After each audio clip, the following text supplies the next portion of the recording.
जब हम महमूद गजनवी के अभियानों के बारे में बात करते हैं तो हम केवल इस तथ्य को महत्व देते हैं कि उसने भारत पर 17 बार आक्रमण किया और मंदिरों और उनकी विशाल संपत्ति को लूटा और इन बर्बर हमलों के माध्यम से गुलाम बना लिया। लेकिन जिस बात को लंबे समय तक नज़रअंदाज किया गया वो यह है कि वह भारतीय उपमहाद्वीप पर उचित प्रभुत्व स्थापित करने में सफल क्यों नहीं हो सका। महमूद, जिसने भारत के पवित्र मंदिरों को लूटने के बाद बट शिकन की उपाधि धारण की। बट शिकन का मतलब मूर्तियों को नष्ट करने वाला होता है। यमनी सुल्तान भारत या कम से कम उत्तरी भारत पर शासन करने में तो असमर्थ ही था। क्यों भारत में महमूद गजनवी को किसने हराया?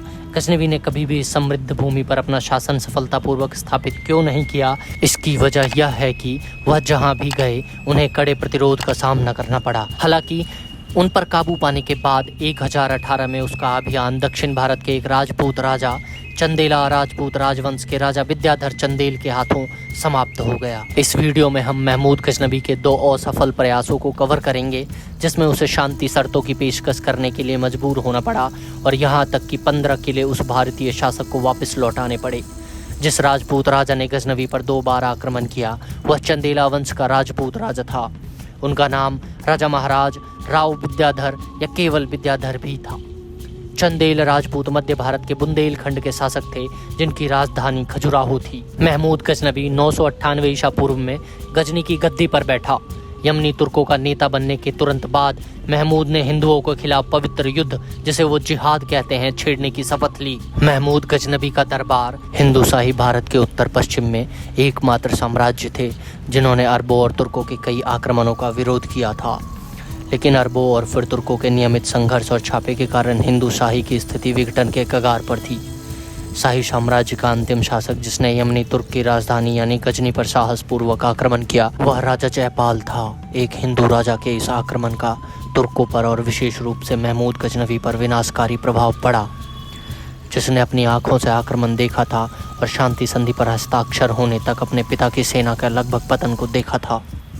सदियों तक भारत में इस्लामी आक्रमणकारियों के प्रवेश को रोकने वाले बहादुर हिंदू शाही राजवंश की कहानी अविकल्पनीय और अद्भुत है। महमूद के कारण, इस्लामी धार्मिक उत्साह के कारण, जो अन्य धर्मों को नष्ट करना मुसलमानों का कर्तव्य माना जाता था, गजनी ने भारत के क्षेत्रों और इसके हिंदू आबादी पर लगातार हमला करने का फैसला किया जिसे वह काफिर मानता था। अपने शासनकाल के दौरान महमूद ने पहले ही खुरासान, फारस, मध्य एशिया के कुछ हिस्सों और कई अन्य क्षेत्रों को अपने अधीन कर लिया था। फिर उसने अपना ध्यान हिंद की भूमि को जीतने पर केंद्रित कर दिया। महमूद गजनवी के आक्रमणों के बारे में एक गलत धारणा यह है कि उसने 17 बार भारतीय क्षेत्रों पर सफलतापूर्वक आक्रमण किया था और कोई भी ऐसा नहीं था जिसने उसका विरोध किया हो या खुली लड़ाई में उसे हराने की क्षमता रखता हो। निजामुद्दीन अहमद बख्शी द्वारा लिखित तबकाते अकबरी भारत में महमूद के कुल 12 छापों की संख्या बताती है, जबकि H.G. इलियट के अनुसार महमूद द्वारा किए गए छापों की संख्या 17 बताई जाती है। मध्ययुगीन दुनिया में या इस्लामिक दुनिया में महमूद द्वारा किए गए आक्रमणों को हमेशा महिमा मंडित किया गया है और जब भी वह भारत से लूट, दास और मूर्तियों के साथ लौटा तो सभी ने एकजुट होकर उसके बर्बर कार्यों की सराहना की। लेकिन महमूद के कुछ अभियान ऐसे भी हैं जो तुर्की इतिहासकारों के रिकॉर्ड में अपना स्थान पाने में असमर्थ रहे। इस भूली हुई कहानी में से एक गजनी के हिंदू राजा और उसके साथ लड़ाई की है जिसने उसके हमले को विफल कर दिया था। वो शासक थे बुंदेलखंड के चंदेल विद्याधर। अली इब्न अल अथिर के नाम से मशहूर एक अरब इतिहासकार के अनुसार राजा विद्याधर भारत का सबसे शक्तिशाली और महान शासक था। वह आगे कहते हैं कि उनके पास सबसे बड़ी सेनाएं थी और उनके राष्ट्र को खजुराहो कहा जाता था। एक अन्य इतिहासकार जिसका नाम फरिश्ता था उसने भी राजा विद्याधर के नाम और महमूद के प्रति उनके प्रतिरोध का उल्लेख किया है। ये बात है 1018 और 1019 की, जब महमूद ने चंदेल राजवंश के विद्याधर के राज्य पर आक्रमण करने का फैसला किया। इस अभियान के दौरान राजा विद्याधर को लाहौर के राजा से मदद मिली जो मुस्लिम और अरब इतिहासकारों के अनुसार पुर जयपाल के नाम से जाना जाता है। लाहौर का यह राजा कोई और नहीं बल्कि राजा जयपाल का पोता त्रिलोचन पाल था।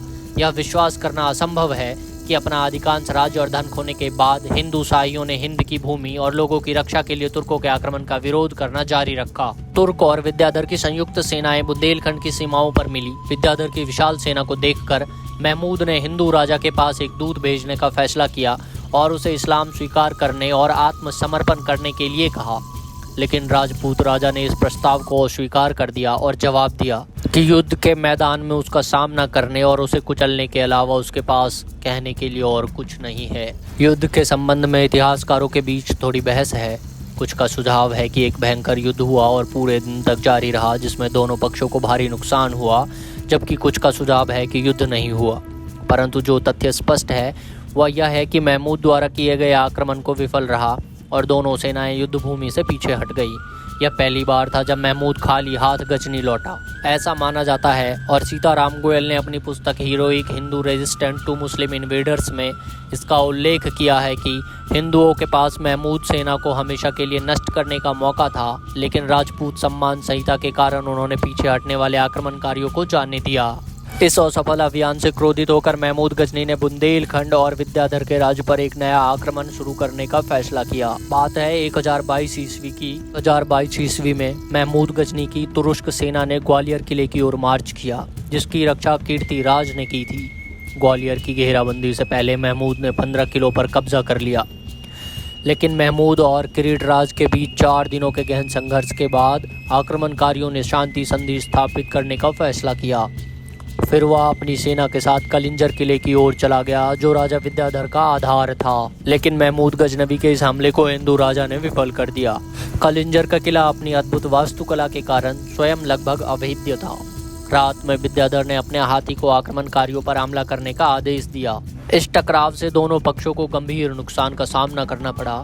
महमूद को एहसास हुआ कि अब उसके लिए कोई उम्मीद नहीं है और दोनों पक्षों ने एक और शांति संधि की। 15 किले जिन पर पहले महमूद ने बुंदेलखंड पर आक्रमण करने के दौरान कब्जा कर लिया था, विद्याधर जी ने उसे वापस ले लिया।